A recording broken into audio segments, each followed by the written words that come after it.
nous allons passer à notre rubrique verset. Et notre rubrique verset du jour, comme je vous ai dit, ça nous sera interprété par notre consoeur et notre consoeur du desk des sports et aussi de la rédaction française, Eunice Mangassa, qui va nous proposer le verset du jour. Bonjour Eunice. Bonjour Nana. Sœur Eunice, vous allez bien? Parce que tous ceux-là qui passent sur ce plateau, dans cette rubrique, je les appelle frères et sœurs. Et aujourd'hui, Eunice, tu vas nous servir la nourriture spirituelle, les choses célestes. Aujourd'hui, d'abord, on commence par la nourriture spirituelle. Donc, on est là pour partager ces versets bibliques et surtout partager la pensée des dieux. Voilà, surtout partager la pensée des dieux. Et le verset d'aujourd'hui, aimables téléspectateurs, nous a été tiré du livre de Genèse, chapitre 29 et le verset 35. Voilà, c'est ça, j'espère. Oui. Genèse, chapitre 25 et le verset 35. Nous allons le lire et par après, vous allez nous dire pourquoi est-ce que vous aimez tant ce verset. Et aussi nous édifier, hein? Peut-être que ça va nous aider, et que nous ignorons ce verset-là comme vous l'aimez, ça va vraiment nous aider. Désormais, nous aurons toujours à lire ce verset et ça restera ancré dans notre cœur. Voilà, verset Genèse chapitre 29, le verset 35, nous lisons. Elle devint encore enceinte et enfanta un fils. Et elle dit: cette fois, je louerai l'Éternel. C'est pourquoi elle lui donna le nom de Judas, et elle cessa d'enfanter. Elle devint encore enceinte et enfanta un fils, et elle dit: cette fois, je louerai l'Éternel. C'est pourquoi elle lui donna le nom de Judas, et elle cessa d'enfanter. Voilà, Eunice Mangassa, ça c'est votre verset préféré. On nous parle d'elle, on nous parle de l'enfantement, on nous parle de Judas. Qu'est-ce qui vous intéresse tant dans ce verset? Pourquoi le choix de ces versets? Ouais. Parce que pour moi, c'est mon verset préféré et les chapitres même.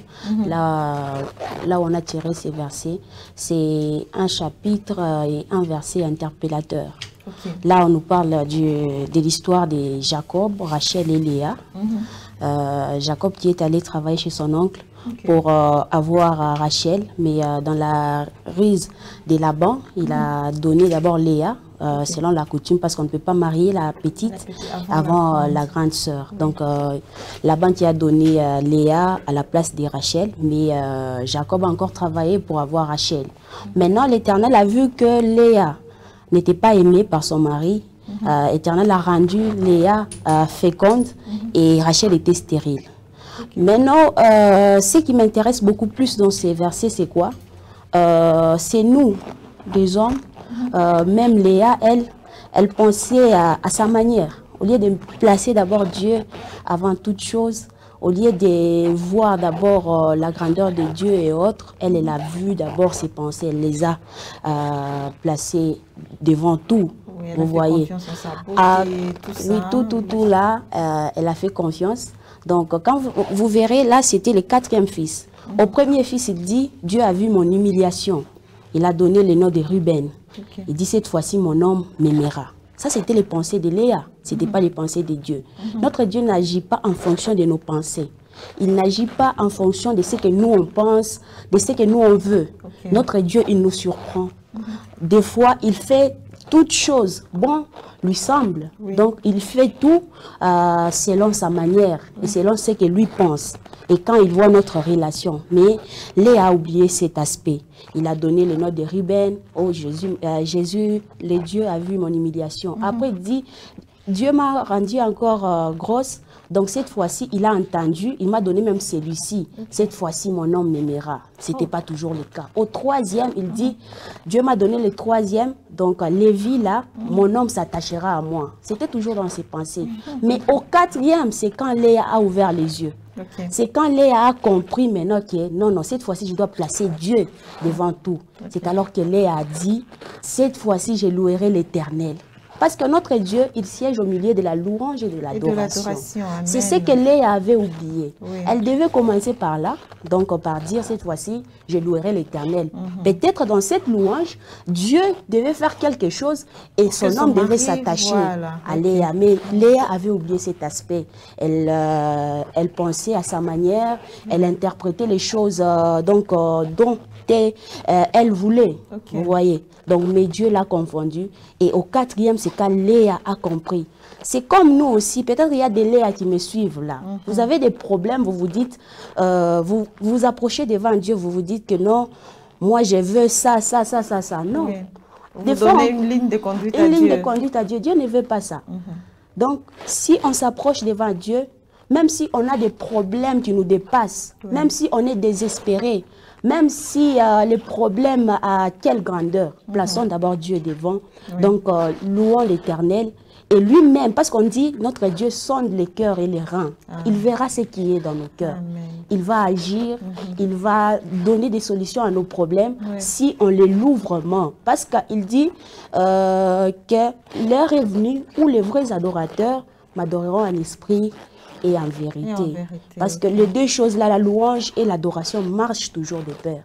Donc quand on adore Dieu, quand on loue l'Éternel, il agit toujours. Quels que soient les problèmes, quelle que soit même la grandeur du problème, Dieu agit toujours. Donc qu'on ne place pas nos pensées devant, qu'on ne place pas nos problèmes devant, qu'on place d'abord Dieu devant là. Quand on les loue, il agit certainement et cette réponse ou cette solution nous étonne même. C'est ce que Léa avait oublié. C'est au quatrième qu'il a dit, je louerai l'Éternel. Elle a oublié cet aspect-là, l'humiliation, l'attachement, l'amour de son homme. Elle dit, je place d'abord Dieu devant là, j'entrerai en louange. C'est alors qu'elle a appelé ses fils-là Judas. Et nous, ce matin, nous nous suivons là, donc sur Wang, ou peut-être que tu es tombé sur cette rubrique. Dis-toi que cette fois-ci, je louerai l'Éternel. Même si mon homme m'a déjà déçu, je louerai l'Éternel. Même si mon enfant meurt aujourd'hui, je louerai l'Éternel. Même si j'ai perdu mon emploi, je louerai l'Éternel. Dans cette louange-là, Dieu pourvoira. Amen. Donc, c'est un peu ça l'interprétation de cette fois-ci, je louerai l'Éternel. Moi-même, là, je commence. Hein. Cette fois-ci, je louerai l'Éternel. J'ai toujours loué Dieu, au fait. Je place toujours Dieu en première position. Tout en première position. En fait, Dieu est toujours en première position. Dieu bénit quand il veut, où il veut et comment il veut. Oui. Donc, nous ne pouvons pas donner la ligne de conduite. Il fait selon ce qu'il veut. Oui. Donc, il n'agit pas en fonction de notre beauté. Il n'agit pas en fonction du sexe. Il n'agit pas en fonction de l'endroit où tu te trouves. Il n'agit pas en fonction du temps. Mais notre Dieu fait des choses à sa manière. Toi, tu peux te dire que non, c'est parce que je suis, par exemple, à tel endroit que Dieu ne me voit pas. Mais malgré cet endroit où tu te retrouves aujourd'hui, Dieu peut te voir même là. Parce qu'il n'est pas dans nos pensées. Toi, tu peux te dire que non, c'est parce que mes parents ou soit les grands-parents ont fait ça. Non, Dieu ne voit même pas la sorcellerie. Dieu ne voit pas même la condition de vie. Dieu agit quand il veut et de sa manière. Voilà. Dieu est partout, il est omniprésent. Voilà. Il est omniprésent, si nous pouvons comprendre cela. Il suffit juste d'avoir des secrets, donc des prières et des priorités. Dans notre vie, il faut toujours placer Dieu devant, que Dieu soit notre priorité. Et vous verrez que les choses vont marcher très bien. Et si nous comprenons bien ce verset, Nismangasa, vous nous demandez seulement de prier et de mettre Dieu en priorité. En priorité. Qu'il soit vraiment notre priorité devant toute chose, au milieu de toute chose, au centre de toute chose, nous devons mettre Dieu. C'est ça même les mots, qu'il soit au centre. Au centre. Parce que nous avons tendance, quand nous avons des problèmes qui nous dépassent là, on prend d'abord ces problèmes, on les met à cœur et on les place devant. Non. Même si même si c'est le désespoir, même si c'est la mort qui est devant là, plaçons d'abord Dieu devant. Louons l'Éternel et louons l'Éternel. Il fera quelque chose. Il fera quelque chose. Donc, prions seulement et laissons Dieu agir. Oui. Voilà, aimables téléspectateurs, prions seulement et laissons Dieu agir. Ne donnons pas une ligne de conduite à Dieu, parce que Dieu, c'est lui le maître des temps et des circonstances. C'est lui notre créateur. il nous connaît mieux, plus que nous-mêmes. Il nous connaît très bien. Alors, parce que lui, là, Dieu, dans ces versets, quand il a vu que non, Léa n'était pas aimée, Rachel était plus aimée par son homme, il a rendu Léa féconde. Vous voyez, ça c'était déjà une expérimentation de notre Dieu, mais Léa avait oublié. Elle devait même placer la louange devant parce que Dieu l'a rendue féconde. Mais malgré les pensait... multiples enfants qu'elle avait, le mari ne l'aimait pas parce que ce n'était pas la volonté de Dieu. Voilà, donc aux femmes qui sont en train de nous suivre en ces moments, il y a de ces femmes qui forcent le mariage et qui pensent que forcer le mariage, avoir beaucoup d'enfants dans le mariage, le mari va vous aimer. Les enfants ne sont pas des garanties pour un mariage. Le base du mariage, c'est l'amour.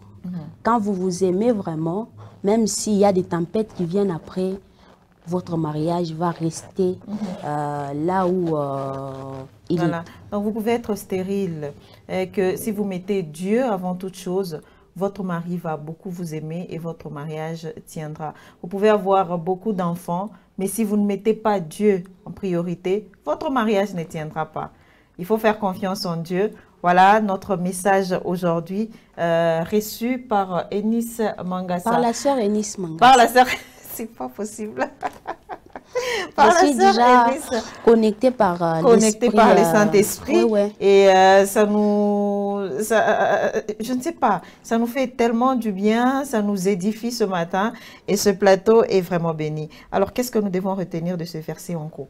En gros, nous devons retenir que la louange attire notre Dieu.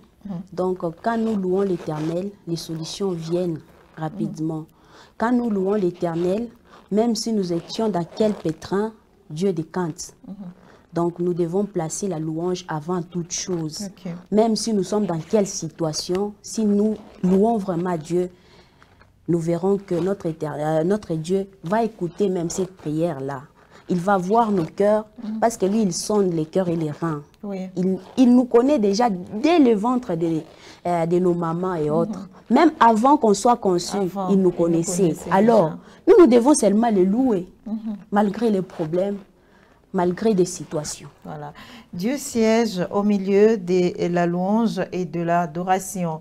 Alors, aimables téléspectateurs, le verset qui nous a été proposé aujourd'hui, c'était Genèse chapitre 29 et le verset 35.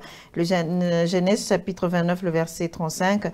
Elle devint encore enceinte et enfanta un fils et elle dit, « Cette fois, je louerai l'Éternel. » C'est pourquoi elle lui donna le nom de Jida et elle cessa d'enfanter. C'était là le verset qui nous a été interprété par la sœur Eunice Mangassa, journaliste à la radio-télévision Wangou, à la rédaction et aussi du desk des sports. Alors, comme juste après cette rubrique verset, nous allons prendre la rubrique sport. Nous la gardons sur ce plateau pour qu'elle puisse changer. Elle va vraiment changer de robe pour nous donner des actualités sportives. Là, elle sera vraiment dans le sport. C'est pour vous dire que vous devez comprendre et connaître la face B aussi des journalistes. Là, vous l'avez retrouvé dans la face vraiment chrétienne. Et après, vous allez retrouver dans la face d'une sportive. Voilà. Alors, il ne faut pas seulement la voir comme une sportive. Il faut aussi la voir comme sœur Eunice Mangassa. Et nous louons l'Éternel pour ça. Nous demandons à la réalisation de nous proposer cette détente musicale. Question pour nous de souffler un peu avant de passer à la rubrique sport.